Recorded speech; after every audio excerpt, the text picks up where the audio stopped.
Halo. Kami dari kelompok 1 akan menceritakan sejarah Kerajaan Kediri. Mulai dari berdirinya Kerajaan Kediri sampai runtuhnya Kerajaan Kediri.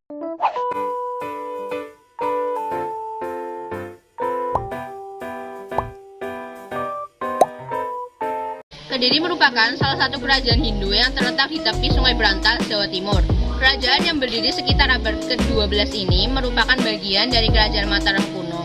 Raja pertamanya bernama Sri Jayawarsa Dikjaya Sastra Prabu yang menamai dirinya sendiri sebagai titisan Wisnu. Sejarah berdirinya Kerajaan Kediri diawali dengan perintah Raja Airlangga yang membagi kerajaan menjadi dua bagian, yakni Jenggala atau Kahuripan dan Panjalu atau Kediri, yang dibatasi dengan Gunung Kawi dan Sungai Berantas. Tujuannya supaya tidak ada pertikaian Kerajaan Jenggala atau Kahuripan.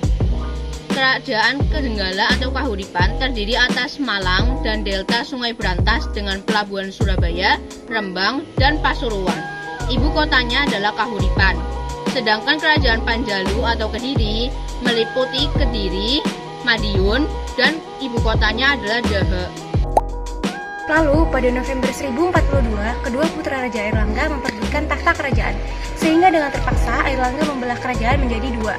Hasil dari perang saudara tersebut yaitu Kerajaan Panjalu yang diberikan kepada Sri Samarawijaya yang pusatnya di kota Daha, dan Kerajaan Jenggala diberikan kepada Mapanji Garasakan yang berpusat di Kahuripan. Dalam prasasti Maenga disebutkan bahwa Panjalu dapat dikuasai Jenggala dan nama Raja Mapanji Garasakan diabadikan pada 1042 sampai 1052 Masehi. Tetapi pada peperangan selanjutnya, Kerajaan Panjalu atau Kerajaan Kediri berhasil menguasai seluruh tahta Airlangga.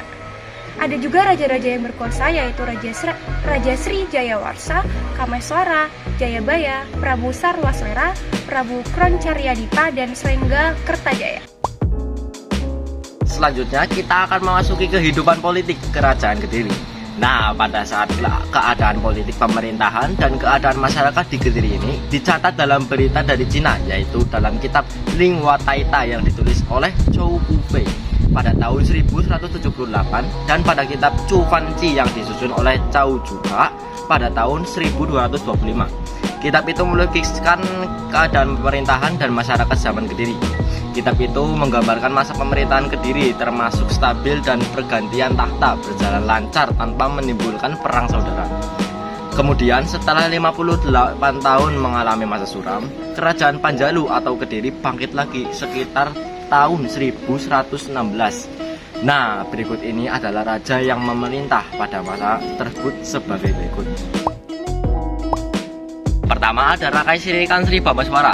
Nah, Raja Bameswara pertama adalah Sri Maharaja Rakai Sirikan Sri Bameswara Sakalabuwono Sarwaniwaria Wirya Parakrama Dikjaya Tunggadewa.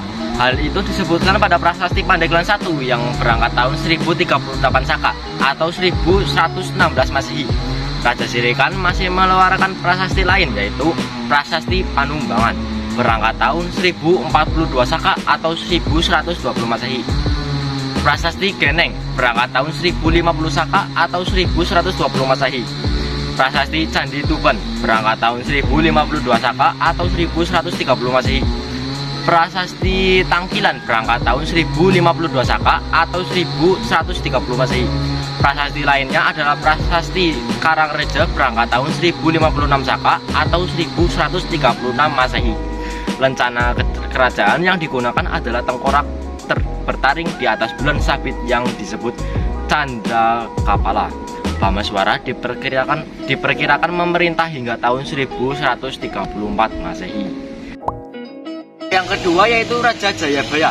Pengganti Raja Bameswara adalah Jayabaya yang bergelar Sri Maharaja Sri Warmeswara Madhusudana Wataranidita Parakrama Dikjaya Tunggadewa Jayabaya Lancana.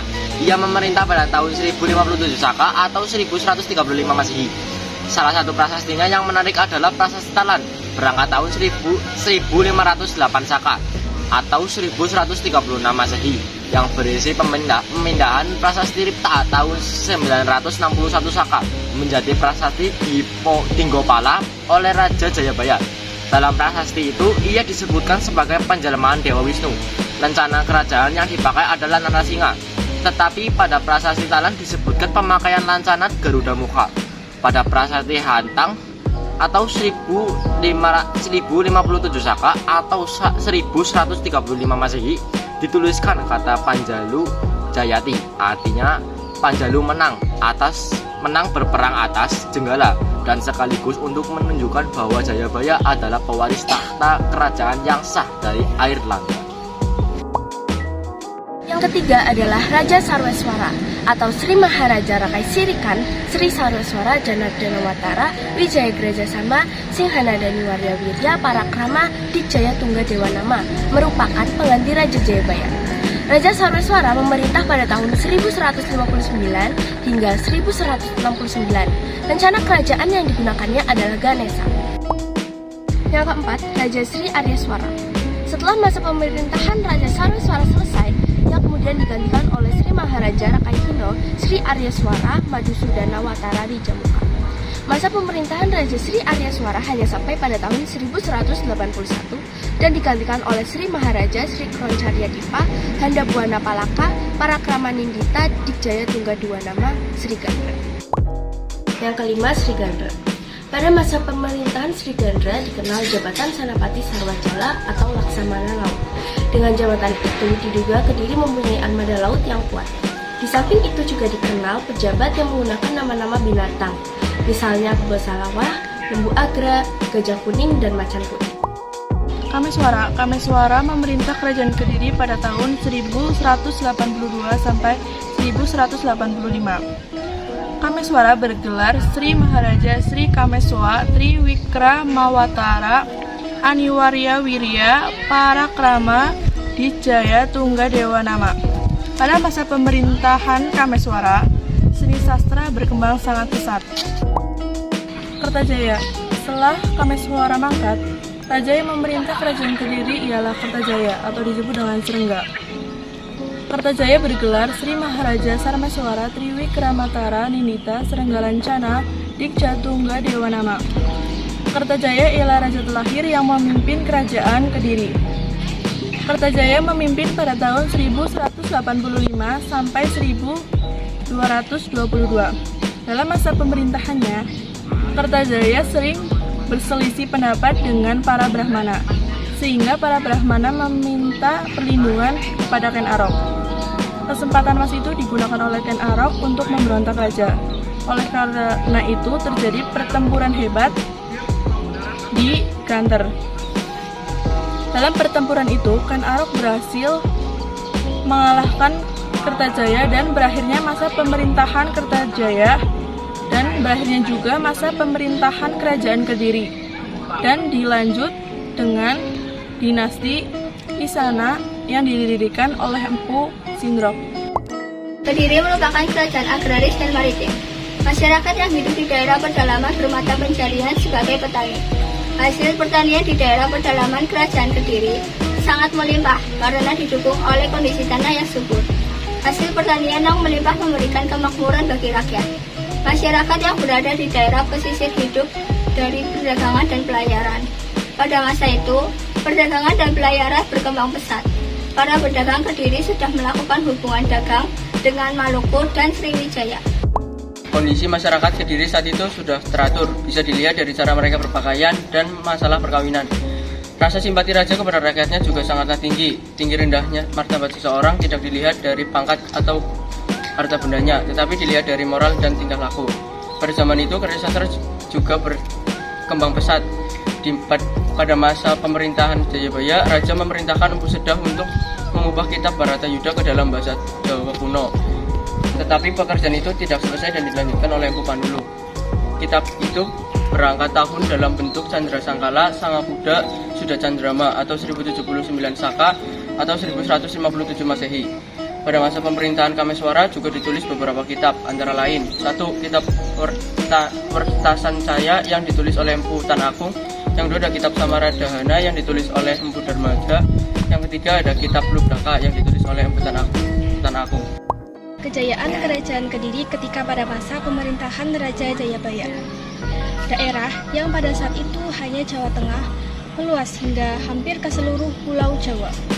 Selain itu, pengaruh Kerajaan Kediri juga sampai ke Pulau Sumatera, wilayah Kerajaan Sriwijaya. Kejayaan pada saat itu semakin kuat ketika ditemukannya catatan dari kronik Cina yang bernama Chou Gukai pada tahun 1178 Masehi yang berisi tentang negeri paling kaya pada masa pemerintahan Kerajaan Kediri yang dipimpin oleh Raja Sri Jayabaya. Bukan hanya daerah kekuasaannya saja yang luas, melainkan seni sastra yang ada di Kerajaan Kediri juga cukup menjadi perhatian. Dengan demikian, Kerajaan Kediri disegani pada masa itu. Kerajaan Kediri runtuh pada masa pemerintahan Raja Kertajaya, di mana terjadi pertentangan antara raja dengan kaum Brahmana. Raja Kertajaya dianggap melanggar agama dengan memaksakan mereka menyembah kepadanya sebagai dewa. Kaum Brahmana menerima penolong kepada Ken Arok, pemimpin daerah Tumapel yang ingin memisahkan diri dari Kediri. Kemudian terjadilah perangan antara rakyat Tumapel yang dipimpin Ken Arok dengan kerajaan Kediri. Akhirnya pada tahun 1222 Masehi, Ken Arok berhasil mengalahkan Kertajaya dan kerajaan Kediri menjadi wilayah bawahan Tumapel atau Singosari. Sebagai pemimpin di kerajaan Singosari, Ken Arok mengangkat Jayasabha atau putra Kertajaya sebagai Bupati Kediri. Jayasabha digantikan oleh putranya Sastrajaya pada tahun 1258. Kemudian Sastrajaya digantikan Putrajaya Jayakatwang pada tahun 1271. Jayakatwang berusaha ingin membangun kembali kerajaan Kediri dengan memberontak kerajaan Singosari yang dipimpin Kertanegara. Terbunuhnya Raja Kertanegara dan Kediri berhasil dibangun oleh Jayakatwang. Namun, kerajaan Kediri tidak berdiri lama. Raden Wijaya, menantu Raja Kertanegara, berhasil meruntuhkan kembali kerajaan Kediri yang dipimpin oleh Jayakatwang. Setelah itu, tidak ada lagi kerajaan Kediri. Nah, tadi kami baru saja membahas tentang Kerajaan Kediri. semoga apa yang kami sampaikan bermanfaat bagi kalian semua. Dan sebelumnya, Kami mohon maaf apabila kami memiliki banyak sekali tutur kata yang salah, dan kami mohon pamit. sampai jumpa di tugas selanjutnya.